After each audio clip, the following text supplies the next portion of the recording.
সুপ্রিয় দর্শক, আমি আফজাল হোসেন স্বাগত জানাচ্ছি সম্পাদকীয়তে। সংসদীয় কার্যক্রমে গুছিয়ে উঠতে পারছে না সরকারি দল বিএনপি। রেওয়াজ ভেঙে স্থায়ী কমিটি গঠন, পোশাক ও জুলাই সনদ নিয়ে বিতর্ক তৈরি হয়েছে। খোদ স্পিকার মন্ত্রীদের অনুপস্থিতি নিয়ে ক্ষোভ প্রকাশের পাশাপাশি কোনো কোনো বক্তব্য এক্সপান্স করেছেন। অন্যদিকে বিরোধী দল জামায়াত ইসলামী ও সরকারকে জবাবদিহিতার আওতায় আনতে ব্যর্থ হচ্ছে। বাজেট আলোচনায় নিষ্প্রভ থাকা, ভুল তথ্য, অপ্রাসঙ্গিক বক্তব্য এবং উন্নয়ন বরাদ্দে অনিয়মের অভিযোগে বিব্রত দলটি। কার্যপ্রণালী বিধি নিয়ে কোনো কোনো এমপির জানা বোঝার ঘাটতিও স্পষ্ট। প্রাসঙ্গিক বিষয় নিয়ে আমাদের আজকের সম্পাদকীয় সরকার ও বিরোধী দল। আর এ নিয়ে আলোচনার জন্য স্টুডিওতে উপস্থিত আছেন আবু নাসের মোহাম্মদ রহমতুল্লাহ, সদস্য জাতীয় নির্বাহী কমিটি বিএনপি, শরীফুজ্জামান শরীফ, রাজনৈতিক বিশ্লেষক, এবং ডক্টর মোস্তফা ফয়সাল পারভেজ, সেক্রেটারি, ঢাকা মহানগর উত্তর যুব বিভাগ, জামায়াত ইসলামী। ফিরছি আলোচনায়। শরীফ ভাই, আমরা আজকে আপনাকে দিয়ে আলোচনা শুরু করতে চাই। সংসদ কার্যক্রমে অগোছালো সরকারি দল বিএনপি, এরকম খবরই কিন্তু গণমাধ্যমে আসছে। সেখানে যেটি বলা হচ্ছে যে বাজেট অধিবেশনে বাজেট নিয়ে যতটা আলোচনা হচ্ছে, আলোচনা করছেন না এমপিরা। একই সঙ্গে প্রধানমন্ত্রী অনুপস্থিত থাকলে এমপিদের অনুপস্থিতির হার বাড়ছে। একই সঙ্গে মন্ত্রীরাও ঠিকমতো উপস্থিত থাকতে পারছেন না, এবং এটা নিয়ে একাধিকবার স্পিকার দৃষ্টি আকর্ষণ করেছেন। তারপরেও বিষয়টি এড়িয়ে যায়নি বা অনেকেই সেটি আমলে নিচ্ছেন না। আসলে কি দেখছেন, সংসদ কার্যক্রমে বিএনপি কি আসলে অগোছালো বা সরকারি দলকে অগোছালো? ধন্যবাদ আপনাকে, ধন্যবাদ সাথের আলোচক এবং দর্শক শ্রোতাদেরকে। আমাদের রাজনীতিটা পার্লামেন্টারি সিস্টেমে ফিরে আসার পরে আমরা সবসময় চেয়েছি একটা অর্থবহ এবং সক্রিয় জাতীয় সংসদ। এর আগের যে নির্বাচনগুলো হয়েছে সেই নির্বাচনে জনমতে যথার্থ প্রতিফলন না ঘটার কারণে পার্লামেন্টগুলোতে কি হয় না হয় এটা মানুষ খুব একটা আগ্রহ সহকারে দেখতেন না। আর সেই কারণে পার্লামেন্টের মধ্যে মমতাজের গান হতো, আরও অনেকগুলো যেগুলো আমাদের কাছে প্রত্যাশিত ছিল না। এবারের নির্বাচনের ভেতর থেকে অন্য নির্বাচনের তুলনায় কিছুটা প্রতিদ্বন্দ্বিতাপূর্ণ হওয়ার কারণে আমাদের একটা প্রত্যাশা ছিল যে জাতীয় সংসদ এখানে রাজনীতির কেন্দ্রবিন্দু হয়ে উঠবে। কিন্তু এখন পর্যন্ত যেটা দেখা যাচ্ছে যে যারা সদস্য হিসাবে দায়িত্ব গ্রহণ করেছেন, আমরা একটা সংখ্যা শুনি এত পার্সেন্ট, কিন্তু এটাকে অনেক সময় কারণ হিসাবে উল্লেখ করা হয় যে তারা আসলে তাদের নবীন যেহেতু প্রথমবারের মতন পার্লামেন্ট মেম্বার হয়েছেন, সে কারণে তারা তাদের রিয়েল যে দায়িত্বটা সেটা পালন করতে পারছেন না। কিন্তু আপনি খেয়াল করবেন, আমাদের যিনি প্রধানমন্ত্রী তিনি কিন্তু এবার প্রথম প্রধানমন্ত্রী হয়েছেন। তিনি তো এর আগে প্রধানমন্ত্রী হননি।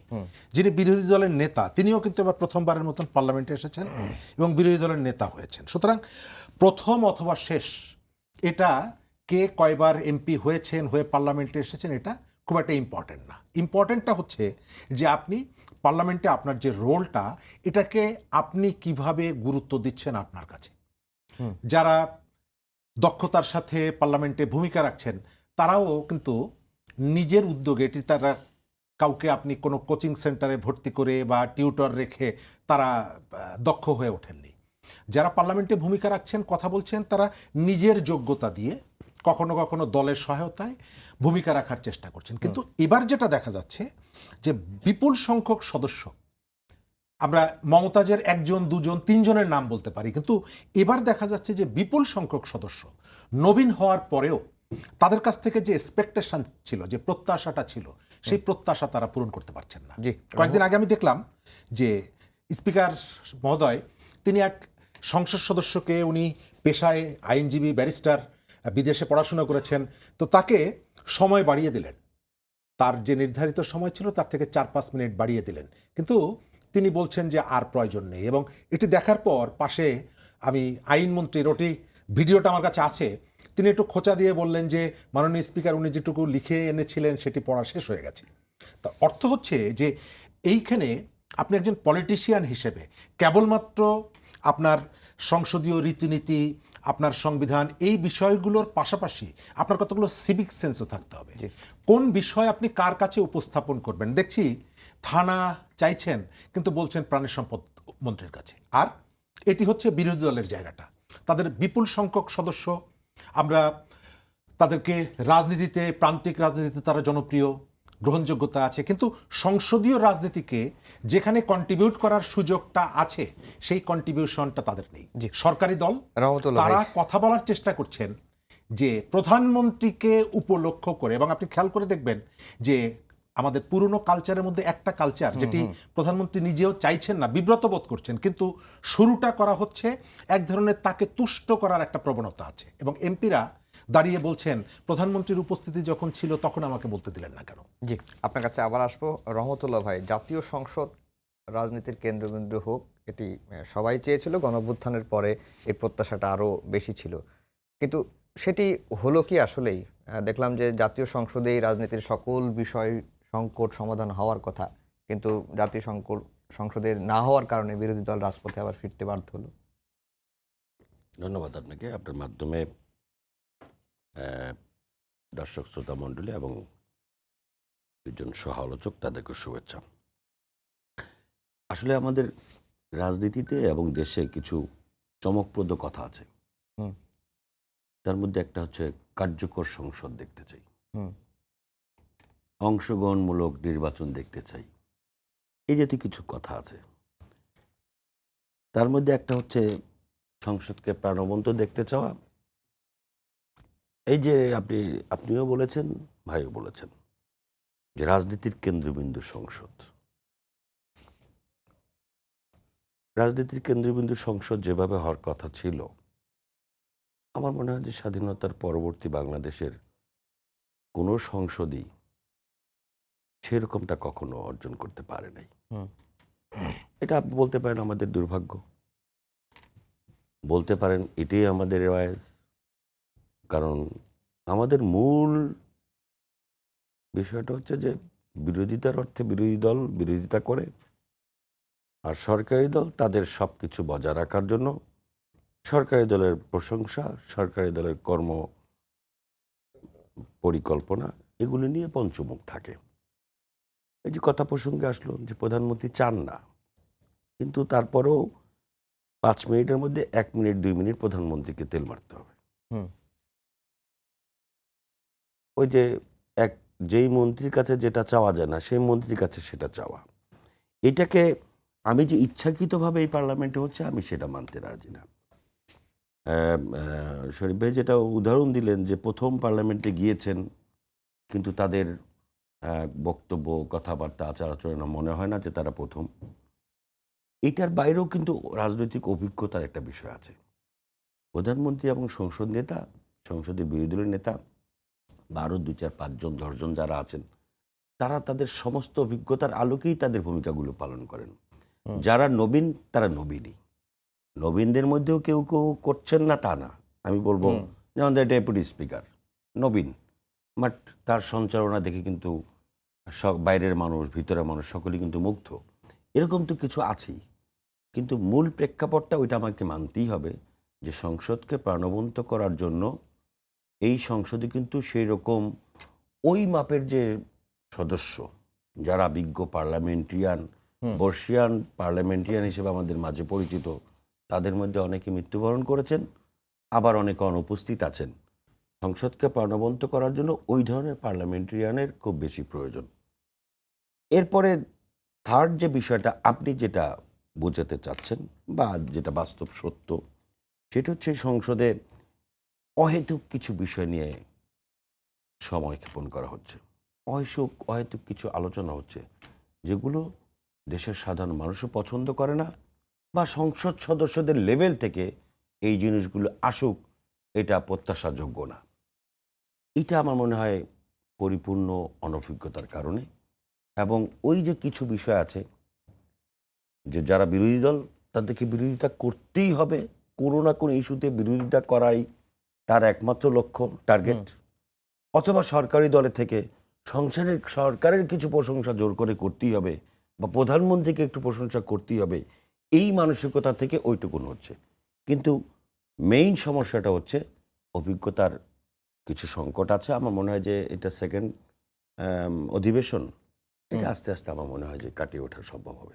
জি, ডক্টর মোস্তফা ফয়সাল পারভেজ, আমরা গণ অভ্যুত্থানের পরে একটা জবাবদিহিমূলক সরকার চাই, যে সরকার যেন ফ্যাসিবাদী কায়দায় দেশটা না চালায়। জনগণের আশা আকাঙ্ক্ষা পূরণ করে। একই সঙ্গে গণঅভ্যুত্থান আরেকটা জিনিস শিখিয়েছে যে যারা বিরোধী দল হবে, বিরোধী দলকেও আমরা জবাবদিহির আওতায় দেখতে চাই। কিন্তু বিরোধী দল যখন সরকারি দলকে জবাবদিহির করার বিষয়ে পদক্ষেপ নেবে বা ভূমিকা রাখবে, সেই ক্ষেত্রে বিরোধী দল কতটুকু পারছে? নাকি বিরোধী দলের হাতে কোনো ইস্যু নাই? ধন্যবাদ আপনাকে। আসলে রাজনীতিতে এখন দুই ধরনের কথাই শোনা যাচ্ছে। একদিকে বিরোধী দল, একদিকে একটা পক্ষ বলছে বিরোধী দল প্রথম দিন থেকেই সরকারকে অস্থির করে ফেলছে, প্রথম দিন থেকে বিভিন্ন দাবি দাওয়া পেশ করছে। আবার অপরদিকে আবার একটা গ্রুপ বলার চেষ্টা করছে যে অনেকটা গৃহপালিত বিরোধী দলের মতো। দুই ধরনের কথাই কিন্তু আমরা টকশোতেও শুনি, পত্রিকাও দেখছি, সোশ্যাল মিডিয়াতে দেখছি। বাট এই সংসদের দেখেন অবশ্যই একটা অভ্যুত্থানের মধ্য দিয়ে, বিপ্লবের মধ্য দিয়ে সরকার এসেছে। নতুন একটি বাংলাদেশ পেয়েছে, তারপর নির্বাচন হয়েছে, নতুন সরকার হয়েছে। আমাদের প্রত্যাশাটা বেশি থাকবে, আমাদের রাজনীতিবিদরা অনেক বেশি কমিটেড থাকবে, এটা আমরা প্রত্যাশা করি। সেই জায়গা থেকে প্রথমে শরীফ ভাই যেটা বলেছিল, আসলে আসলে পুরনো সংসদ সদস্যের সংখ্যা খুবই কম যারা অভিজ্ঞ, সেটা সরকারি দল কিংবা বিরোধী দল। বিরোধী দলে মাত্র 4 জন এমপি আগে ছিলেন, সব মিলে একজন 86-তে ছিলেন, 3 জন ছিলেন 2001 সালে। আর সরকারি দলে মাত্র 65 কিংবা 67 হবে। তো সব মিলে অভিজ্ঞ সংসদ সদস্যের সংখ্যা খুবই কম। এটা একটা গুরুত্বপূর্ণ একটা বিষয়। তো আমি মনে করি সেই জায়গা থেকে দেখেন, ডে আফটার ডে কিন্তু সংসদ ভালো করছে, বিরোধী দলও ভালো করছে, সরকারি দলও ভালো করছে। কিন্তু বিষয়টা হলো, এই সংসদের আমি মূল বিষয়টা মনে করি যে বিরোধী দল একটা জায়গায় ভালো করার চেষ্টা করছে, যে বিরোধিতার খাতির বিরোধিতা করছে না। আপনি যদি দেখেন, গত এক সপ্তাহ আগে প্রধান বিরোধী দলের চেয়ারম্যান যিনি আছেন, তিনি যে বক্তব্য দিয়েছেন, বিরোধী দলের নেতা, আমি মনে করি বাংলাদেশের রাজনীতির ইতিহাসে এরকম সরকারকে সহযোগিতামূলক যে বক্তব্যগুলো এসেছে, এটা খুবই এক্সেপশনাল, খুবই এক্সেপশনাল। পাশাপাশি প্রধানমন্ত্রীর পক্ষ থেকে যে বিষয়গুলো বলা হচ্ছে, এটা আমি মনে করি ব্যতিক্রম। একটা সময় বাংলাদেশের মানুষ তো সংসদে অধিবেশন দেখা বন্ধ করে দিয়েছিল। এখন কিন্তু এই জায়গাতে নতুন কিন্তু আগ্রহ জন্ম হয়েছে, প্রত্যাশাও জন্ম হয়েছে। অবশ্যই আমরা প্রত্যাশা আমাদের যতটুকু আছে সে আলোকে আমরা পাচ্ছি না। আমাদের অহেতুক কথাবার্তা আমাদের সংসদে আমরা দেখতে পাই, সরকারি দলের পক্ষ থেকে, বিরোধী দলের পক্ষ থেকে। আজকে দেখলাম পূর্ব মধ্যে ঢোকার মধ্যে সরকারি দল একজন এমপি বলছেন, খুব মজা লাগছে, মাননীয় স্পিকার একটা বারিশ দেওয়া হয়েছে আমাদের চেয়ারে। তো এইসব বিষয়গুলো চলে আসছে আসলে। বাট জনগণ কিন্তু আরও অনেক বেশি প্রত্যাশা করে যে এই যে গণ অভ্যুত্থানের মধ্য দিয়ে বাংলাদেশের জন্ম হয়েছে, এরপরে আমাদের একটা প্রত্যাশা ছিল, রেফারেন্ডামের একটা বিষয় ছিল। রেফারেন্ডাম কিন্তু এখনো বাস্তবায়ন হয় নাই, এবং রেফারেন্ডামের কথা ছিল যে প্রথম অধিবেশনে এটাকে প্রথম অধিবেশনে প্রসেসে চলে যাবে, 6 মাসের ভিতরে বাস্তবায়ন হবে, দ্বিকক্ষ বিশিষ্ট সংসদ হবে, সেটা হয় নাই। যার কারণে কিন্তু আমরা যদি দেখি, সরকার বিরোধী দল সংসদে এবং সংসদের বাহিরে তার একটা কন্টিনিউয়াস মুভমেন্টের মতো যাচ্ছে, বিভিন্ন বিভাগের শহরগুলোতে, জেলাগুলোতে সমাবেশ করছে, জনমত গড়ে তোলার চেষ্টা করছে। অ্যাট দ্য সেম টাইম সংসদেও কিন্তু এগুলো নিয়ে তারা খুব স্ট্রিক্টলি কথা বলছে। আবার সরকারি দলও কিন্তু এই জায়গা থেকে তারা ডিফেন্ড করার চেষ্টা করছে। ইয়েস, তারা বলছে না যে আমরা করব না, আমরা করব। বাট আমরা যে করব, কখন করব, এটা কিন্তু সংবিধান কিন্তু আমাদেরকে যা বলেছে, কিংবা আমাদের এই যে গত বছর নভেম্বরের 13 তারিখে যে ডিক্লারেশনটা হলো সব রাজনৈতিক দল মিলে, সেই জায়গা থেকে কিন্তু আমাদের কথা ছিল রাজনৈতিক দলগুলো কিংবা সরকার কিংবা 2/3 পাওয়ার কারণে আমাদের ইচ্ছে মতো করে বিষয়টা এরকম ছিল না। বিষয় ছিল যে আমরা দুইটা শপথ নিয়েই এটা কাজটা এগিয়ে যাব। কিন্তু আমার কাছে মনে হয় এই জায়গাতে আমাদের সরকারি দলের পক্ষ থেকে যে কোনো একটা অনীহা আছে, কিংবা সরকারি দল তার 31 দফা, কিংবা আমাদের এই যে রেফারেন্ডামের যে গুরুত্বপূর্ণ বিষয়গুলো আমরা বাস্তবায়নের ক্ষেত্রে, কিংবা তাদের সাথে যে কন্ট্রাডিকশনগুলো আছে, সেগুলো আমরা বাস্তবায়ন করছি না। অপরদিকে বিরোধী দল হয়তো সরকারি দল হয়তো, সাধারণ জনগণ মনে করছে বিরোধী দল আরও বেশি স্ট্রিক্ট হওয়া দরকার অতীতের মতো। কিন্তু বিরোধী দল যে গঠনমূলক প্রসেসে আগাচ্ছে, আমরা মনে করি ফাইনালি হয়তো একটা রেজাল্ট আসবে, কার প্রত্যাশিত রেজাল্ট আসবে কিনা আমরা এখন বুঝতে পারছি। জি, শরীফ ভাই, আপনার কাছে যাওয়ার আগে রহমতুল্লাহ ভাইকে আবার দিব, রহমতুল্লাহ ভাইয়ের বক্তব্যটা শুনবো যে গণভোট নিয়ে আসলে অনীহাটা কেন বিএনপির, বা সংবিধান সংস্কার কমিটি নাকি সংশোধন, এইগুলোর ফয়সালা কেন করছে না সরকারি দল? সরকারি দল কেন করছে না সেটা তো আমি বলতে পারবো না। আমি সরকারি দলের একজন কর্মী এবং সাথে সাধারণ নাগরিক। আমি যেরকম গাড়িতে আসছিল, আমি গাড়িতে আসার সময় একটা ভিডিও চোখে পড়লো। তাকে জিজ্ঞেস করতেছে, উনি জামাতের বায়োগ্রাফি দিল জোটের মিটিংয়ে, দুজনকে জিজ্ঞেস করছে আসলে এই আপনার জুলাই সনদ কি? জুলাই সনদ মানে ইসলামী ব্যাংকের আমানত ফেরত নিতে হবে। আরেকজন বলতেছে, আপনি বলেন জুলাই সনদ কি? জুলাই সনদ মানে জুলাই শহীদদের বিচার হইতে হবে। এটা আমার বলার অর্থ হচ্ছে এটা যে এইটার অর্থ হচ্ছে যে আসলে এই জিনিসগুলো এমনভাবে উপস্থাপন করা হয়েছে। আপনি দেখেন যে গণভোটের কথা বারবার বলা হচ্ছে।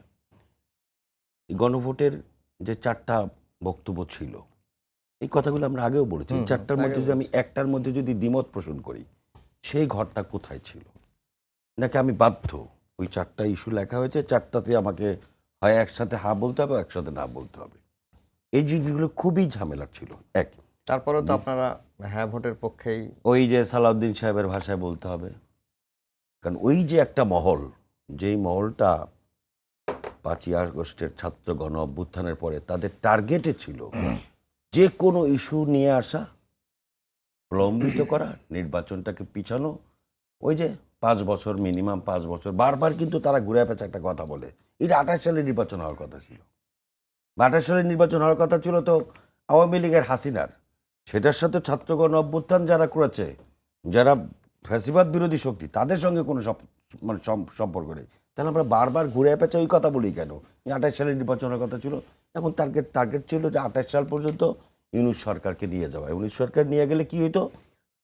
ওই মহলটার কিছু কিছু এজেন্ডা যেভাবে বাস্তবায়ন করে আসছিল, তাতে দেশ জাহান্নামে যাক, অর্থনীতি জাহান্নামে যাক, দেশের গণতন্ত্র জাহান্নামে যাক, কিচ্ছু আসে যায় না। শুধুমাত্র আমাদের কিছু স্বার্থ আমরা হাসিল করতে পারবো, সেই কারণে। যার কারণে এক একটা ইস্যু এমনভাবে সামনে নিয়ে আসা হয়েছিল যে বিএনপি কোনটার মধ্যে বলবে যে না এটা আমরা মানি না, একটা গোলমাল বাঁধায় নির্বাচনটাকে পিছিয়ে দেয়। এবং নির্বাচন পিঠা ওই ভিতরেও ঐক্যমত্য কমিশনের ভিতরেও বিভিন্ন আলোচনার মাধ্যমে এটা করা হয়েছে। আর বাইরে তো আপনার ধরেন যুগপথ কর্মসূচির নামে সারা বাংলাদেশে, মানে এই দিকে চলছে আলোচনা, ওই দিকে বাইরে যুগপথ কর্মসূচি নামে সারা দেশে বড় বড় সমাবেশ করে আপনার নির্বাচনী মাঠ গরম করা আর নির্বাচনকে প্রলম্বিত। এবং আপনার মনে আছে, এই পিআর ছাড়া কোনো নির্বাচন বাংলার মাটিতে হবে না। এবং ওই সমাবেশ থেকে বলা হয়েছিল বিএনপিকে কোনোদিন ক্ষমতা আসতে দেওয়া হবে না। আপনি এই কথাগুলি কিন্তু আপনার ছোটোখাটো 2 নম্বর 3 নম্বর আমাদের মতো 3 নম্বর 4 নম্বর লেভেলের নেতা না, একেবারে এক ক্যাটাগরির নেতাদের বক্তব্য। 5 তারিখের পরে, ছাত্র গণ অভ্যুত্থানের পরে কোনো শীর্ষ নেতার মুখ থেকে তো এইভাবে কথা বলার কথা ছিল না। উদ্দেশ্যটা ছিল নির্বাচনটা না হওয়া, নির্বাচনটাকে বানচাল করা এবং নির্বাচনটাকে যত দ্রুত যতটুকুন সম্ভব প্রলম্বিত করা।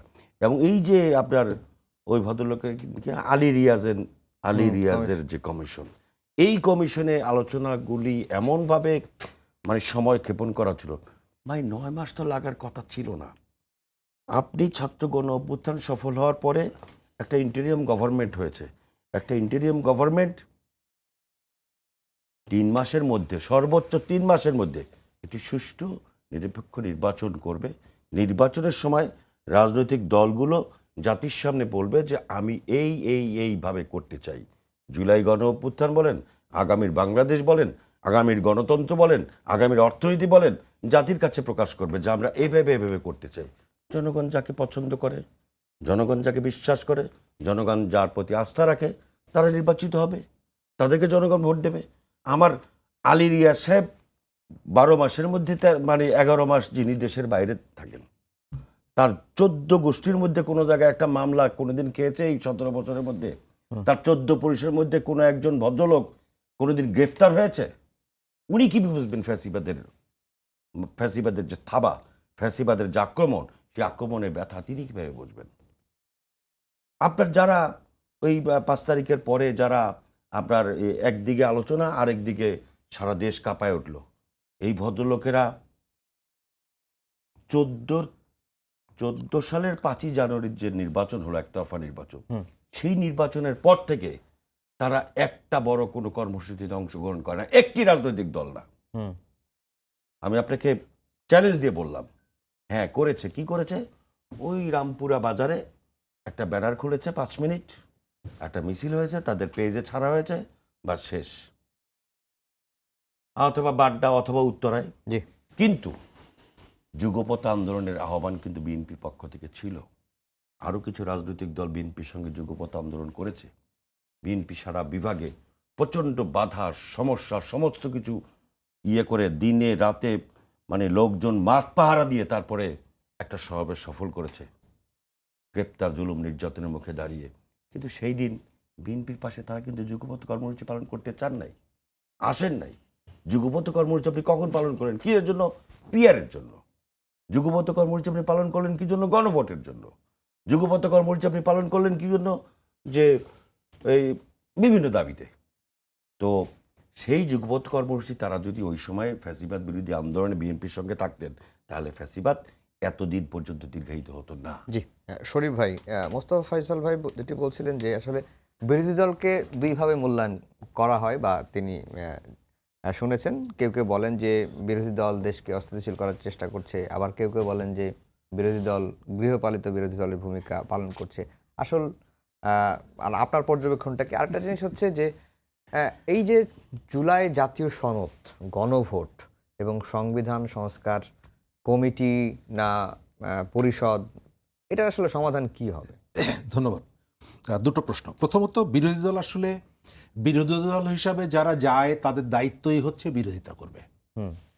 আমরা কোথাও সরকারের পক্ষে থাকবো, কোথাও বিপক্ষে থাকবো, এটা না। সরকারের যে সমস্ত পলিসিগুলো রাষ্ট্র জনগণের স্বার্থের পরিপন্থী, সেগুলোর বিরোধিতা করব। কিন্তু কখনো কখনো অপ্রত্যাশিতভাবে তাদের অন্তমিলও দেখা যায়। যখন জাতীয় সংসদ ভবনের সামনে আমেরিকার স্বাধীনতা দিবস পালনের ক্ষেত্রে আপনি যে ইউনিটিটা দেখেন পার্লামেন্টে পুশিন ইস্যুতে, সেই ইউনিটি, সেই ধরনের আলোচনা কি শুনেছেন? না। কিন্তু তারা বলছে যে আমাদেরকে কথা বলতে দেওয়া হয় না। আবার ওই যে পার্লামেন্টের ভবনের সামনে সবাই দাঁড়িয়ে গেলেন, মনে হলো বাংলাদেশ আমেরিকার যে রাষ্ট্রদূত তিনি যে দাঁড়িয়ে কথা বলছেন, আর তার সামনে আমাদের মন্ত্রী এবং এমপিরা, সরকারি বিরোধী দলের, তারা যেভাবে কাচুমাচু হয়ে দাঁড়িয়ে থাকলেন, আমার মনে হলো যেন ছবিটা দেখার পর আমাদের একদিকে লর্ড দাঁড়িয়ে আছে আর একদিকে আমরা দাঁড়িয়ে আছি। এই ইউনিটি তো আছে। আবার ভাগাভাগির জায়গাটা ঠিক আছে। সংসদে আপনি এমপিরা অনেক সমালোচনা করলেন, তারপর প্রধানমন্ত্রী যখন বললেন বিরোধী দলের সমস্ত সদস্যরা 20 কোটি টাকা করে উন্নয়ন বরাদ্দ বাবদ তাদেরকে একবার দেওয়া হবে, তারপরে আপনি তার সমালোচনা শুনেছেন? না। আম আনা হচ্ছে, আম বিতরণ করা হচ্ছে, সবাই একসঙ্গে খাচ্ছে। এই হারমোনিটা আমরা চাই। কিন্তু একই সাথে আমরা চাই যে ন্যাশনাল ইন্টারেস্টে আপনি পার্লামেন্টকে আলোচনার একটা গুরুত্বপূর্ণ জায়গায় নিয়ে যাবেন, এই কারণে যে সরকারের গুরুত্বপূর্ণ যারা রাষ্ট্র পরিচালনা করে তারা সেখানে উপস্থিত থাকেন এবং নীতিগত জায়গাগুলোকে ক্রিটিক করার ভেতর থেকে ভুল থাকলে সংশোধন করার সুযোগটা থাকে। আমরা পার্লামেন্টে সেগুলো দেখছি না। এই যে জুলাই সনদের কথা বলছেন, জুলাই আন্দোলনের কথা বলছেন, এটা হচ্ছে হাতি দেখার মতো। যার যেখান থেকে যতটুকু প্রয়োজন সে সেই অনুযায়ী সেখান থেকে বলছে, করছে। এই যে পিআর নিয়ে আলোচনা হলো, পিআর, আপনি একটা রাজনৈতিক দল, আপনি যখন কোনো একটা এজেন্ডাকে সামনে নিয়ে আসবেন, তার অর্থ হচ্ছে সেটাকে আপনাকে আত্মস্থ করতে হবে, আপনি নিজে এটাকে ওন করেন, তারপরে আপনি চাইবেন এটি আপনার রাষ্ট্রীয় ক্ষেত্রে তার রিফ্লেক্ট যাতে হয়। যারা এই দাবিটা তুলেছিলেন তারা কি নিজেরা আত্মস্থ করেছেন পিআর? খুলনা ডিভিশনে জামাত 36টা আসন পেয়েছে, 36টা খুলনা ডিভিশনে। কিন্তু আপনি খেয়াল করবেন আমাদের যে নারী এমপি যারা যারা রাজনৈতিক দলের সিলেকশনে পার্লামেন্ট মেম্বার হয়েছে, খুলনা ডিভিশন থেকে জামাত ইসলামের একজন নারীকেও ওই সংরক্ষিত আসনে তারা প্রতিনিধি করেনি। তাহলে আপনি কি পিআরটা মানলেন? আপনি যদি পিআরটা নিজে বিশ্বাস করেন তাহলে আপনার রাজনৈতিক বক্তব্য যাই থাকুক না কেন, আপনার তো নিজের জায়গা থেকে এটিকে রিফ্লেক্ট দেখাতে হবে যে আমি এটিকে ওন করি এবং এই যে দেখেন আমি আপনার সামনে নিয়ে আসলাম। আপনি একটা বিভাগ থেকে আপনি 36টা আসন পেয়েছেন, প্রায় মূল সারা দেশ থেকে যতগুলো আসন পেয়েছেন তার প্রায় অর্ধেকের সমান। তাহলে ন্যায্যতার কথা যে আপনি এসে বলছেন, আপনি যে ইনসাফের কথা বলছেন, আমার যেটা ধারণা এটি আমি সেখানকার তাদের দলের নারী এমপি বা নারী রাজনীতিবিদ যারা আছেন তারা কিভাবে মূল্যায়ন করবে জানি না, কিন্তু আমি পরিষ্কার করে বলতে পারি আপনি তাদের সাথে ইনসাফ করেননি। জি, মোস্তফা ফয়সাল ভাই, এই যে যেটি শরীফ ভাই বললেন, যে শরীফ ভাইয়ের কথা যদি আমি এক লাইনে বলি, যে সংসদে যেটি বিরোধিতা হয় এটি একটা কৃত্রিম বিরোধিতার মতো দেখায়, আর হচ্ছে যে ভাগাভাগির ক্ষেত্রে সমতা। আমার কাছে সেটা কখনোই মনে হয় না। ভাগাভাগির ক্ষেত্রে সরকারি দল 30টা মসজিদে বরাদ্দ পাচ্ছে, বিরোধী দল 10টা পাচ্ছে, এরকম দেখছি। সরকারি দল 90 লাখ টাকা পেলে বিরোধী দল 10 লাখ টাকা পাচ্ছে, এটাও আমরা দেখছি। এরকম কিন্তু ডিসপ্যারিটি আছে, এটাকে আমরা অস্বীকার করতে পারবো না। হয়তো বা বক্তব্য দেওয়ার ক্ষেত্রে অনেকে আমরা বলছি, বাট বিরোধী দল হওয়ার কারণে তারা ইভেন শুধু তার মাঠে নয়, এই আপনি দেখেছেন যে নারী সংসদ সদস্যদেরকে ডিউ লেটার রাইট দেওয়া হয়েছে বিরোধী দলের এমপিরা যেখানে আছে সেই জায়গাগুলোতে। এটাকে আপনি কীভাবে আপনি বিশ্লেষণ করবেন, কীভাবে ব্যাখ্যা করবেন? যে ধরেন পুরো বৃহত্তর ময়মনসিংহ বিভাগে জামাতের 2 জন এমপি, সেখানে বিএনপি যারা নারী এমপি আছে তাদেরকে দেওয়া হয়েছে জামাতের এমপি জায়গাগুলোতে, তার ঠিকমতো ফাংশন করতে পারছে না। তো এটা যদি ভাগাভাগিতে হতো তাহলে আমার কাছে মনে হয় এই ধরনের সমস্যার মুখোমুখি হতো না, বিরোধী দলকে এই ধরনের প্রশ্ন কিন্তু সংসদে উত্থাপন করতে হতো না। অ্যাট দ্য সেম টাইম সরকারি দলের কারণে সরকারি দল মাঠ পর্যায়ে যে পরিমাণ সমস্যা করছে, তা ধরেন একজন এমপি ঠিকমতো ফাংশন করতে পারছে না, এই অন্যদেরকে বিভিন্ন প্রকার প্রেশার দেওয়া হচ্ছে। আমি যদি আমার সংসদে আসনের কথা বলি, আমি যেখান থেকে নির্বাচন করেছি, আমার সেখানে যদি আমার কর্মীকে মারা হচ্ছে, রক্তাক্ত করা হয়েছে নন্দীগ্রামে, বগুড়ার নন্দীগ্রামে, সেখানে ওসি মামলা নিচ্ছে না, ওসির ভয় সেদিন মামলা নেতাকে ট্রান্সফার করে দেওয়া হবে, এরকম ভয় আছে সব জায়গাতে। তো আমি এই জায়গাগুলো থেকে আপনি যখন আরও প্র্যাকটিক্যাল কাজ থেকে দেখবেন তখন এই কোশ্চেনগুলো আসবে না, কারণ বিরোধী দল প্রতিনিয়ত তাদের স্বয়ং এমপিরা পর্যন্ত ফাংশন করতে পারছে না। বাকি যে বিষয়গুলো আমি একটু আগের প্রশ্ন থেকে আসতে চাই, আমাদের রহমত ভাই যেটা বলেছিলেন, দেখেন বাংলাদেশের ইতিহাসের কোনো গণভোটের কোনো প্রশ্ন স্পেসিফিক প্রশ্ন ছিল না। আপনি যদি শহীদ প্রেসিডেন্ট জিয়াউর রহমানের সময় যে গণভোটটা হয়েছিল 1977 সালের সেই 30 মে, সেখানে কি ছিল? প্রেসিডেন্ট জিয়াউর রহমানের গৃহীত নীতি ও কর্মসূচির প্রতি আস্থা প্রকাশ করেন কি না। শহীদ প্রেসিডেন্ট জিয়াউর রহমান তো অনেক কিছু করেছেন না, এবং করেছেন বলে কি সেটাকে সাংবিধানিক লেজিটিমেসি দেওয়ার জন্য কিন্তু গণভোট আয়োজন করেছিলেন। তো তার কাছে 10টা পছন্দ হলে একটা না পছন্দ নাও হতে পারে, কিন্তু সেগুলো কি কখনো সেটা ছিল? আজকে যে প্রজন্মের রক্তের ওপর দাঁড়িয়ে নতুন বাংলাদেশ, এই প্রজন্ম কিন্তু রাজনীতি হিপোক্রেসি পছন্দ করে না। আমরা যেটা বলবো, এ প্রজন্ম তো বলে দিয়েছে আমরা কীভাবে রাজনীতি চাই। আমরা গণভোটের পক্ষে আমি বক্তব্য দিচ্ছি, বিবৃতি দিচ্ছি, আমি ভোট চেয়েছি, নিজে ভোট দিয়েছি, আমি এখন বলছি আমার সেটা পছন্দ হয় নাই, বাধ্য হয়ে দিয়েছি। এই প্রজন্ম কিন্তু এটা চায় না। এই প্রজন্ম যেমন রক্ত দিয়েছে, ঠিক তেমনি জেনারেশন জেনজিরা রক্ত দিয়েছে, জেনারেশন আলফা কিন্তু আরও বেশি ডেসপারেট। সুতরাং আপনার এই যে পিআরের কথা বললেন, পিআর যদি থাকতো, আজকে টু-থার্ড মেজরিটি নিয়ে যে সমস্যা হচ্ছে, আজকে আমার কথায় কথায় আমরা কি বলে সংসদের সচিবালয় আমরা বাতিল করে দিলাম, আমরা আজকে টু-থার্ড মেজরিটি আছে বলেই আমাদের অনেক কিছু ল্যাপস করে দিচ্ছি, গুম কমিশন আমাদের নাই হয়ে যাচ্ছে, অনেক কিছু হচ্ছে। আজকে পিআর যদি থাকতো তাহলে সরকারি দল বিরোধী দলের মধ্যে একটা ব্যালেন্স থাকতো। ভাই যেটি বলেছেন, দেখেন খুলনা ডিভিশনে জামাতের এমপি হয়েছে 36 জন, ওকে, জামাতের যে এমপিগুলো হয়েছে এই এমপিগুলো কারা হবে এটা সিদ্ধান্ত কিন্তু জামাতের মহিলা বিভাগ নিয়েছে। স্বাভাবিকভাবে খুলনা ডিভিশনে তাদের রিপ্রেজেন্ট করার জন্য এমপিরা আছে, কিন্তু রেস্ট অফ দ্য ডিভিশন যেখানে জামাত অনেক বেশি শক্তিশালী কিন্তু বিভিন্ন কারণে এমপি হতে পারে নাই, সেই জায়গাতে দেওয়া কিন্তু সেই এলাকাগুলোতে প্রতিনিধিত্ব করা অবশ্যই প্রয়োজন। বগুড়া জামাত অনেক বেশি শক্তিশালী, এখানে তার প্রতিনিধিত্ব দেওয়ার প্রয়োজন ছিল। বৃহত্তর সিলেটে কেউ হতে পারে নাই, সেখানে দেওয়ার প্রয়োজন ছিল। বৃহত্তর রাজশাহীতে এইরকম অনেকগুলো গুরুত্বপূর্ণ জায়গা আছে যেখানে দেওয়ার প্রয়োজন ছিল, সেখান থেকে দিয়েছে। দিয়েছে যে আমাদের মহিলা নেত্রীরা তারাই সিদ্ধান্ত নিয়েছে কোথায় দিতে হবে কোথায় না দিতে হবে। আজকে বাংলাদেশে যে এই যে গণভোট, যুগবাদ আন্দোলন বা যে বিষয়গুলো বললো, দেখেন বাংলাদেশে বেশিরভাগ কিন্তু রাজনৈতিক দলগুলো জুলাইয়ের স্পিডের সাথে একমত হয়ে কিন্তু বিরোধী দলের সাথে এই জোটে এসেছিল। আপনি যে সরকারি দলের জোটেগুলো দেখেন, যুগবাদ আন্দোলনের কথা যেগুলো বলছি, গণভোটের কথা বললেন, পিআরের কথা বললেন, এটা অবশ্যই একটা সরকার মানে একটা অভ্যুত্থানের পরে যে নতুন সরকার হবে, এটা শুধুমাত্র একটা সরকার পরিবর্তনের জন্য নয়, সরকার এবং জনগণের সম্পর্ক কিভাবে স্থায়ী করা যায়, কিভাবে এটাকে সাস্টেনেবল করা যায়, সেটাই তো আমাদের মূল বিষয়। সেই কাজটা তো গোটা 18 মাসে তারা করার চেষ্টা করেছে, যদিও পরে 200 থেকে 300 মবের কারণে তারা ঠিকমতো কাজ করতে পারে নাই। তারপরও আমাদের প্রত্যাশা ছিল নির্বাচনের মাধ্যমে নতুন একটা সরকার হবে, গণভোটের যে বিষয়গুলো ছিল এগুলো বাস্তবায়ন হবে, বাস্তবায়নের মধ্য দিয়ে এই জাতি যেখানে রক্ত দিয়েছিল, আমরা যে স্বপ্ন দেখেছিলাম সেই স্বপ্ন পর দাঁড়িয়ে নতুন একটি বাংলাদেশ হবে, সেখানে সরকারি দল বিরোধী দল একসাথে কাজ করবে দেশের জন্য। আপনি দেখেন এই যে সর্বশেষ মাননীয় প্রধানমন্ত্রীর মালয়েশিয়া সফর কিংবা চীন সফর, আপনি যদি আক্ষরিক অর্থে দেখেন, আমরা কিন্তু ক্যাশ কিছু পাই নাই, আমরা কতটুকু $1 বিলিয়ন পাইছি এমন কিছু পাই নাই, কিন্তু তারপরে কিন্তু বিরোধী দল সরকারকে অ্যাপ্রিসিয়েট করেছে। কেন অ্যাপ্রিসিয়েট করেছে? দক্ষিণ এশিয়ার যে পরিবর্তিত রাজনীতি, এই পররাষ্ট্রনীতি, এই জায়গায় দাঁড়িয়ে বাংলাদেশ স্বাধীন একটি পররাষ্ট্রনীতি নিতে পেরেছে। আমরা আকৃতি পাই আর না পাই, আমাদের বিরোধী দল মনে করেছে অবশ্যই এটি অ্যাপ্রিসিয়েট করার মতো, যার কারণে বিরোধী জায়গাতে আমরা বিরোধিতা করে সরকারের সমালোচনা করে, বরং বিরোধী দল গঠনমূলক সমালোচনা করছে, সরকার অ্যাপ্রিসিয়েট করছে। আমরা মনে করি অবশ্যই আমাদের প্রত্যাশা আরও বেশি ছিল, বাট বিরোধী দল যদি সরকারি দল এভাবে কাজ করতে থাকে অবশ্যই দেশের জন্য কল্যাণকর হবে। জি, রহমতুল্লাহ ভাই, এই যে এই প্রজন্ম আমার রাজনৈতিক একটা ছোট্ট প্রশ্ন ছিল, আমার আলোচনার সময় বলবো নাকি এখনই বলবো? না না বলেন। আচ্ছা, প্রথমত ভাই প্রথম যে অভিযোগটা করেছেন যে বিএনপি তার নারী এমপিদেরকে জামাতের আসনগুলোতে Dual দায়িত্ব leader দিয়েছে। হুম। আবার খেয়াল করে দেখেন যে তিনি যে ব্যাখ্যাটা দিলেন তাদের নারী এমপি যারা, আমি বললাম যে খুলনা ডিভিশনে আপনি কাউকে সেখান থেকে এমপি বানাননি। তিনি উত্তর দিয়েছেন যে আমরা এমপি বানিয়েছি আমাদের অন্যান্য যে জায়গাগুলো তো আছে, তো সেই জায়গাগুলোতে বিএনপির এমপিরা আছেন, সেখানে আপনি আপনার নারী এমপিকে সেখানে সেই আসন থেকে তারা বাদ তো করে ডিউলেটার দিয়েছেন। রাইট পায় নাই।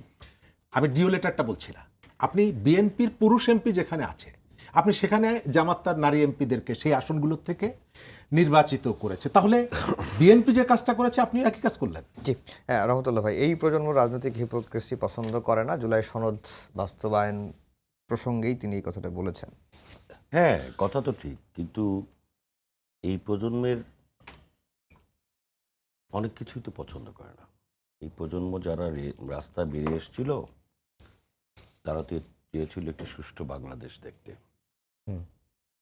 তারা তো এটা চায় নাই যে ওই প্রজন্মের নেতৃত্বের নাম করে কোটি কোটি টাকার দুর্নীতির পাহাড়, দুর্নীতির আওয়াজ মানুষের সামনে 6 মাস 1 বছরের মধ্যে বের হয়ে আসবে, এটা তো চায় নাই।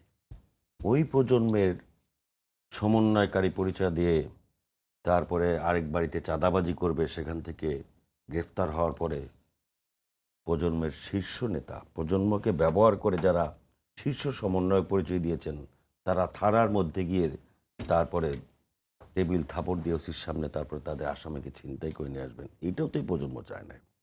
এই প্রজন্ম চেয়েছিল একটি সুষ্ঠু বাংলাদেশ, যে বাংলাদেশে মন খুলে মানুষ কথা বলতে পারবে, তার মনের স্বাধীনতা, বাক স্বাধীনতা, মৌলিক অধিকারের কথা প্রকাশ করতে পারবে। সেই কারণেই কিন্তু প্রজন্ম নেমে এসেছিল। কিন্তু এই প্রজন্মকে ব্যবহার করে কি করা হয়েছে? এই প্রজন্মকে আপনি ধরেন এই যে বিরোধিতার অর্থে বিরোধিতা করা হয় না। আপনি যেদিন বাজেট ঘোষণা করা হলো, বায়তুল মোকাররম থেকে যে মিছিলটা বের হলো, ধরেন মিনিমাম 5,000 লোক ছিল। 5,000 লোক জোগাড় করতে বড় রাজনৈতিক দল হলেও তো 2-3 ঘন্টার সময় লাগে। ওনার মিছিলটা বের করলেন 10 থেকে 15 মিনিটের মধ্যে। বাজেট ঘোষণা শেষ হয় না তখন। ভাই আপনি বুঝলেন কিভাবে যে এই বাজেট অবাস্তব বাজেট? এই বাজেট প্রত্যাখ্যান করলাম, আপনি বুঝলেন কিভাবে বাজেটে কি আছে? ওই বাজেটের মতামত তো বিরোধী দল দিয়েছে আরও অনেক পরে, পার্লামেন্টের যে ইয়াতে সাংবাদিকদের সামনে। এই যে মানে সেই আমরা বলবো নতুন বাংলাদেশ, আর স্টাইল হলো পুরনো। স্টাইল পুরনো বলতে আমাদের তো মনে আছে, আমরা আগে যখন বাজেটের বিরোধিতা করার জন্য পার্টি অফিসে থাকতাম, 50, 100, 150 জন লোক যা আছে তাই নিয়ে আমরা বাজেটের বিভিন্ন কথা নিয়ে করতাম। কি আশ্চর্য, 10,000 লোক, 5-10,000 লোক আপনি 2-3 ঘন্টা ধরে জোগাড় করে ফেলছেন। তার মানে কি বিরোধিতা করতে হবে, এই জন্য মাঠে নামানো। এবং ইয়াটা কি একটা, অথচ তারা বিরোধী সংসদে আলোচনার সময় বিরোধী দল এমপিরা কই আলোচনা তো বললো না যে আজকে কেন হার্টের রিংয়ের দাম অর্ধেক নামিয়ে আনা হলো, এতে করে দেশের অনেক বড় অর্থনৈতিক ক্ষতি হবে। কই বলতে পারলো না ক্যান্সারের কাঁচামালের দাম কেন কমানো হলো, এতে করে ক্যান্সারের এই কাঁচামালের কারণে অনেক মানে ব্যবসায়ীরা ক্ষতিগ্রস্ত হবে। এরকম তো বহু জিনিস ছিল। তাহলে কিসের জন্য ওইভাবে গণবিরোধী বাজেট, অর্থাৎ আমি প্রমাণ করতে চাচ্ছি যে বিরোধিতার অর্থে বিরোধিতা, এইটা এই প্রজন্ম চায় না। আমি তো এই প্রজন্মকে শুধু ব্যবহার করি, আমি ব্যবহার করে শুধু আমার জিনিসটাকে আমি ছেড়ে দেব, সেটাও মানুষ পছন্দ করে না। আর এই প্রজন্ম তো আঘাত পেয়েছে ও অন্তর্বর্তী সরকারের আমলে। এই প্রজন্মের নাম ব্যবহার করে যারা মানে ওই যে বলে না যে মানে সিরা স্যান্ডেল পরে ঘুরতো, তারা পাঁচজনে নিয়ে ঘোরা শুরু হয়ে গেছে।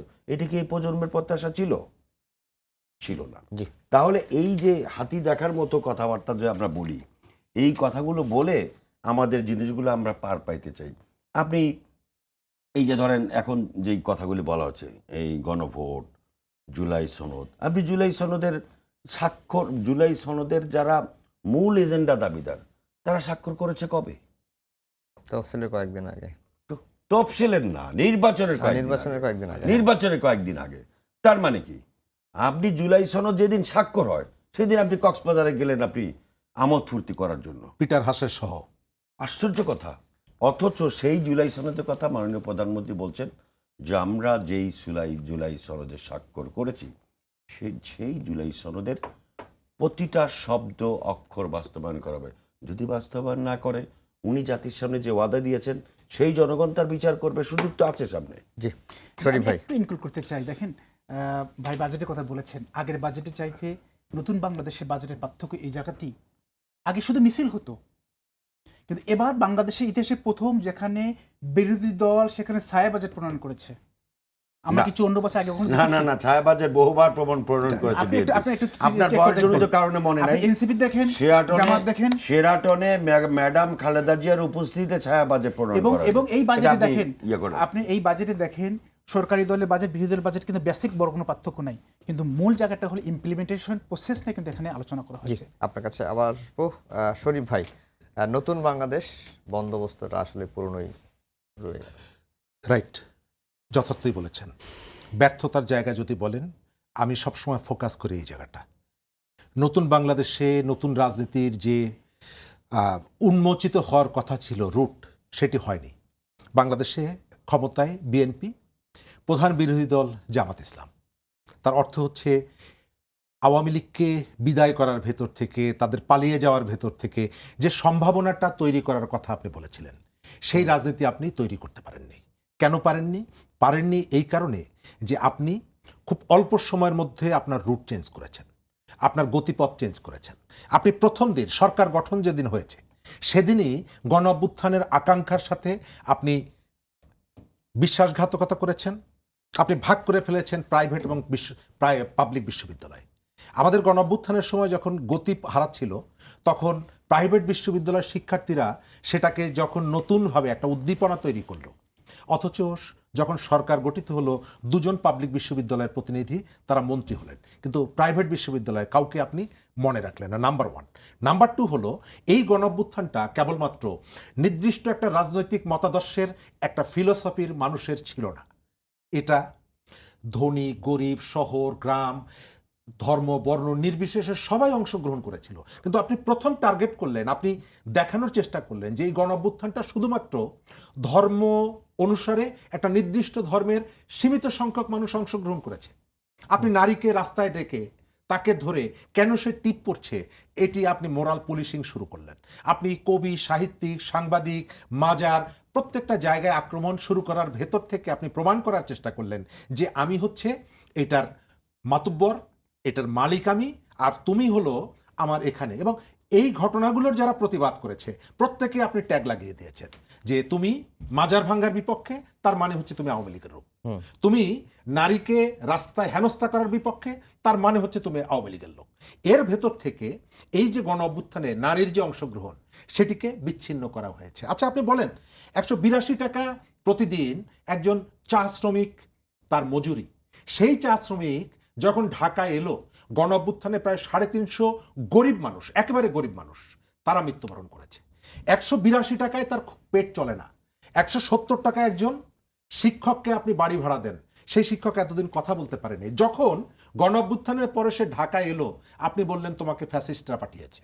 তারপরে তাকে পেটালেন, পিটিয়ে তাদেরকে বিতাড়িত করলেন, এবং আপনি 1.5 বছরে 82 লক্ষ টাকা চিকিৎসার জন্য আপনি রাষ্ট্রের কাছ থেকে নিলেন। এটা আপনার রাইট, কিন্তু কতগুলো জায়গা আছে যে জায়গাগুলো বোধ, এটি উচিত কি অনুচিত, এই জিনিসগুলো আমাদেরকে ভাবতে হয়। আমরা ভাবিনি, আমরা শুরুর থেকে এটিকে বিভক্ত করেছি।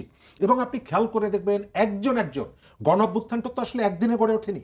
এটা দীর্ঘদিন ধরে নানা প্রসেসের ভেতর থেকে আস্তে আস্তে মানুষের ক্ষোভ দানা বেঁধে উঠেছে। আজকে সরকারের যারা পালিয়ে গেছেন তাদের অনেকে বলার চেষ্টা করেন আমেরিকা টাকা দিয়েছে সবার পকেটে। এটি সত্যি না। মানুষ যখন রাষ্ট্র থেকে বিচ্ছিন্ন হয়ে যায়, আমার ভোটাধিকার যখন আপনি কেড়ে নেবেন, আমার মৌলিক অধিকারগুলো যখন কেড়ে নেবেন, আমার এখানে লুটপাট করবেন, গুম করবেন, মানুষ স্বাভাবিকভাবে বিক্ষুব্ধ হয়েছে। কিন্তু এই বিক্ষুব্ধ মানুষ যে পরিবর্তনের জন্য রাস্তায় নেমেছিল, সেই পরিবর্তনটাকে আপনি ডাইভার্ট করেছেন। আমি মিছিলে স্লোগান দিয়েছি, বঙ্গবন্ধুর বাংলায় বৈষম্যের ঠাঁই নেই। মিছিলের পরে, বিজয়ের পরে আপনি তার বাড়ির দিকে নিয়ে গেছেন, আমাকে বুলডোজার সহ তার বাড়িতে ভেঙে দিতে হবে। মানুষকে এগুলোকে আঘাত করেছে। আমি হয়তো এই কথাগুলো অনেকের মনের কথা, আমি সেই মনের কথাটা এখানে বলছি। এইখানকার এক একটা প্রতিষ্ঠান, মিডিয়ার থেকে শুরু করে আর্থিক প্রতিষ্ঠান, একটা একটা করে আপনি টার্গেট করেছেন, জ্বালিয়ে দিয়েছেন, পুড়িয়ে দিয়েছেন। আমি আপনাকে উদাহরণ হিসাবে বলি, গাজী টায়ার, বাংলাদেশের টায়ার শিল্পে একটা বড় ভূমিকা ছিল তার।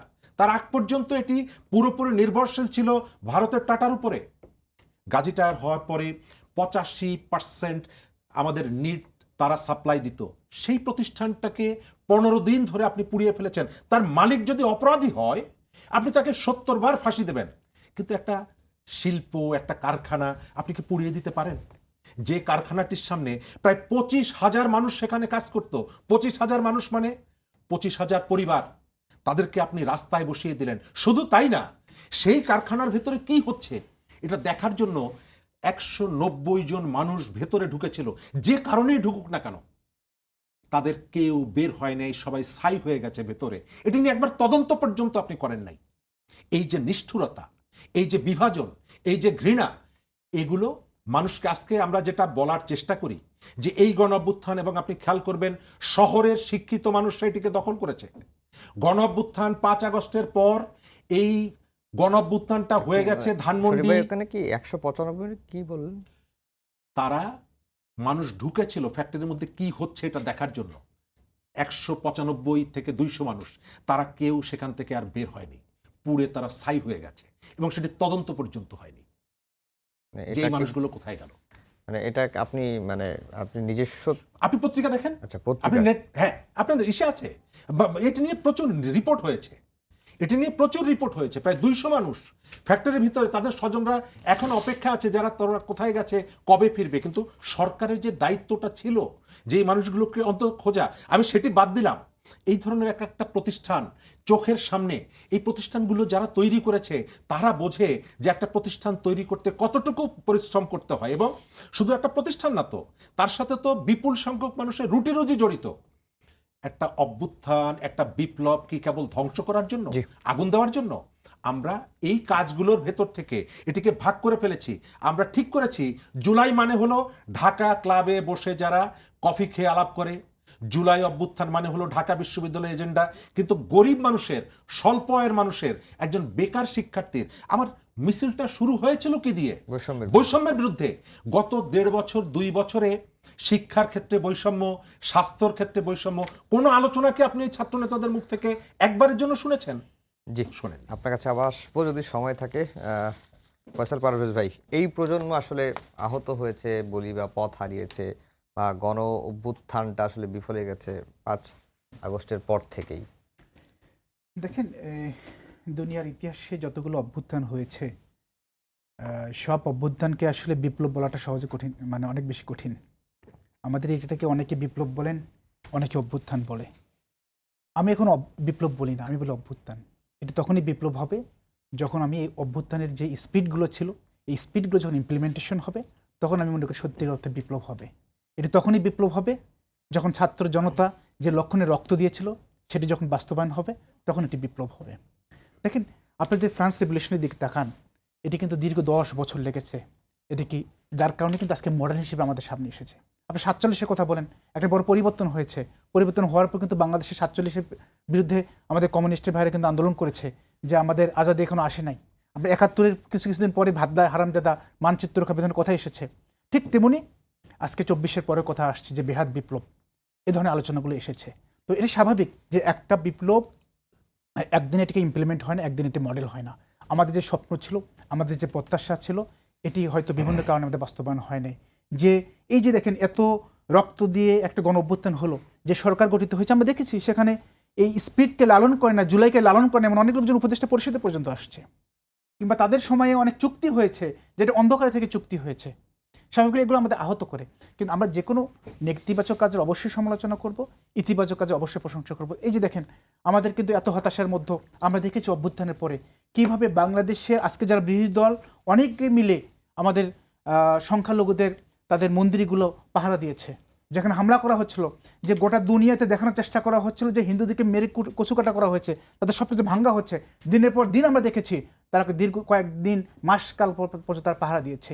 এই রাজনীতি আমরা দেখি নাই, এটি কিন্তু অভ্যুত্থানের পরে এই নতুন রাজনীতি আমরা দেখেছি। অভ্যুত্থানের পরে নতুন রাজনীতি দেখেছি। আজকে সরকারের প্রধান মাননীয় প্রধানমন্ত্রী গিয়ে বিরোধী দলের প্রধানের বাসায় যাচ্ছে, অন্যান্য রাজনৈতিক দলের প্রধানে যাচ্ছে। কারণ সবাইকে নিয়েই বাংলাদেশকে গড়তে হবে, সবাইকে নিয়ে করতে হবে, আমাদের দেশকে নিয়ে এগিয়ে নিতে হবে।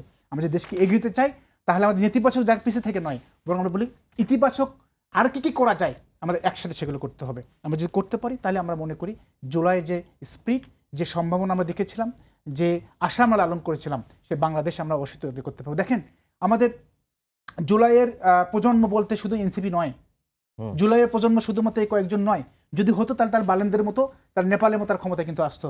তারা কিন্তু অন্য দলের জোটের সাথে করে তাদের ভোট নিয়ে 6-7-6টা আসন পেয়েছে মাত্র। আমরা তাদেরকে মডেল বলতে পারি না। অবশ্যই তার নেতৃত্ব দেশের সামনে ছিল, বিহাইন্ডে ছিল, অনেকে ছিল। জুলাইয়ের স্টেক তো 1-2 জনের হাতে নয়, 1-2 গ্রুপের হাতে নয়। জুলাই অনেক স্টেক ছিল, সবার কন্ট্রিবিউশন আছে, এক এক জায়গা থেকে এক একজনের কন্ট্রিবিউশন ছিল। আমাদের বিদেশি শ্রমিকদের কন্ট্রিবিউশন, আমাদের রেমিটেন্স যোদ্ধাদের কন্ট্রিবিউশন আছে, বিদেশ থেকে অনেকে কন্ট্রিবিউট করেছে, দেশে থেকে কন্ট্রিবিউট করেছে, গ্রাম থেকে করেছে, শহর থেকে করেছে, সব জায়গা থেকে করেছে। আমরা শুধু একজনকে আমরা তাকে আমরা বাহাবা দিতে চাই না, আবার তার শুধুমাত্র তার নেতিবাচক কাজের কারণে পুরো বিপ্লবকে আমরা বিহাত বলতে চাই না। আমরা মনে করি ব্যর্থতা সবার ব্যর্থতা, সফলতা সবার সফলতা। আমরা সব কিছু নিয়ে আমাদেরকে এগিয়ে যেতে হবে এবং 24কে যেন আমরা মডেল বানাতে পারি। যে স্বপ্ন নিয়েছিলাম, যে জুলাই অভ্যুত্থান হয়েছিল, যে জুলাই সনদ হয়েছে, আমরা মনে করি অক্ষরে অক্ষরে বাস্তবায়ন করবো। এটা তো প্রসেস বলে দেওয়া হয়েছে। জুলাই জাতীয় সনদ বাস্তবায়ন আদেশের 4 নভেম্বর 2025 বলে দেওয়া হয়েছে কীভাবে 6 এবং 7 নম্বর ধারে বলে দেওয়া হয়েছে কীভাবে করব। এটা আমার 2/3 এই সাফল্যের কারণে, আমার ক্ষমতা বলে নয়, আমি এটি করব যে আদেশের কারণে আমি নির্বাচন হয়েছে, যে আদেশের মাধ্যমে ক্ষমতায় এসেছি, সরকার গঠন করছি, আজকে বিভিন্ন পজিশনে এসেছি, সে আদেশ কি বলেছে তার আগে বাস্তবায়ন করব। আমরা যদি করতে পারি তাহলে আমি মনে করি একটা সার্টেন টাইমের মধ্যে আমাদের স্বপ্ন বাস্তবের দিকে আমরা এগিয়ে যাবো, এটি প্রত্যাশা করি। জি, রহমতুল্লাহ ভাই, আসলে একটি অংশের বিপথে যাওয়ার কারণে কি এই প্রজন্মই একেবারে আহত হয়েছে বা বিপথে চলে গেছে, এটা কি বলা সমীচীন কিনা?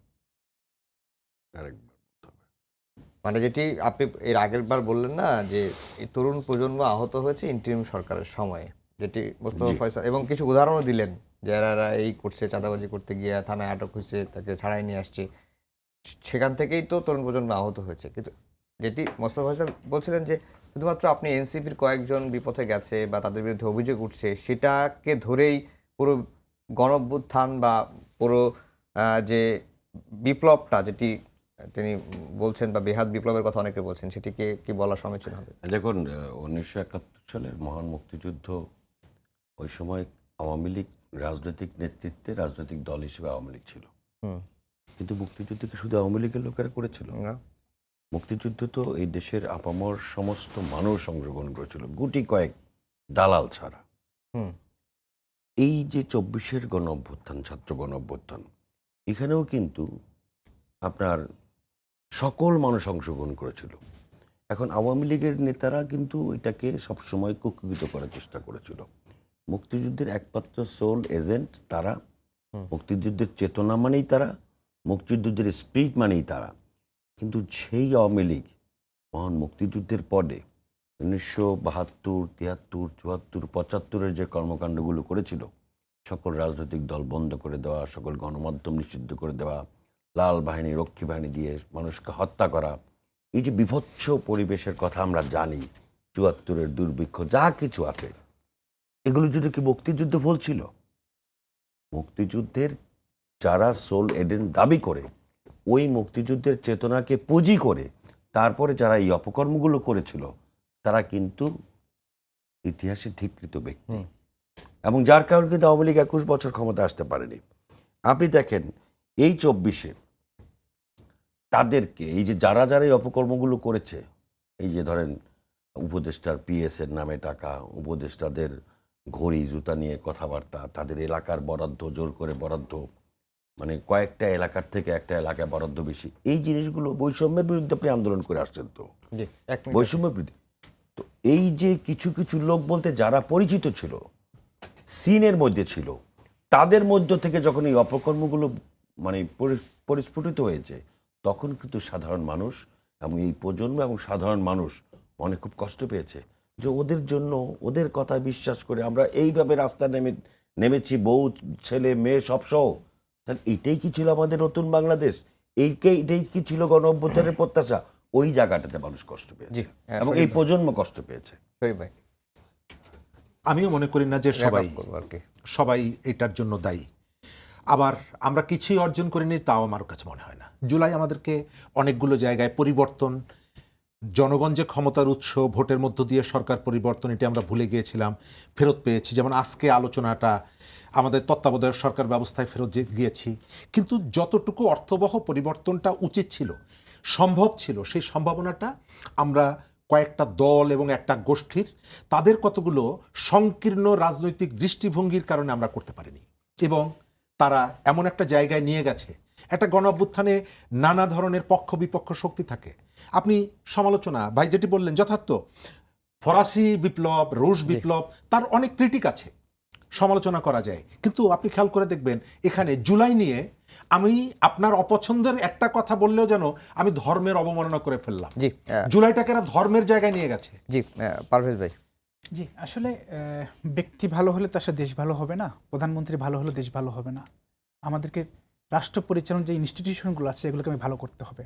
আমরা প্রত্যাশা করি আজকে পঞ্চদশ সংশোধনের বাতিল করে যে রায় দেওয়া হয়েছে, আমরা প্রত্যাশা করি আমার তত্ত্বাবধায়ক সরকার ফিরে আসবে এবং গণভোটও সাংবিধানিকভাবে ফিরে আসবে। এর মাধ্যমে আমাদের প্রত্যাশা থাকবে গণভোটের প্রতিটা শব্দ অক্ষরে অক্ষরে সরকারি দল অনতিবিলম্বে বাস্তবায়ন করবে, এটা প্রত্যাশা করি। এবং এর মাধ্যমে রাষ্ট্র পরিচালনার যে ইনস্টিটিউশনগুলো সেগুলোকে যদি আমরা ফেরি এবং ফেয়ার করতে পারি, সেগুলো যদি ভালো করতে পারি, অবশ্যই আমাদের জুলাই যে স্পিড, সেই স্পিড নিয়ে আগামী বাংলাদেশ আমরা পরিচালনা করতে জি, পারি। তিনজনকেই অসংখ্য ধন্যবাদ জানিয়ে শেষ করছি আমাদের আজকে সম্পাদকীয়। আগামীকাল আবারও দেখা হবে একই সময়ে। শুভরাত্রি।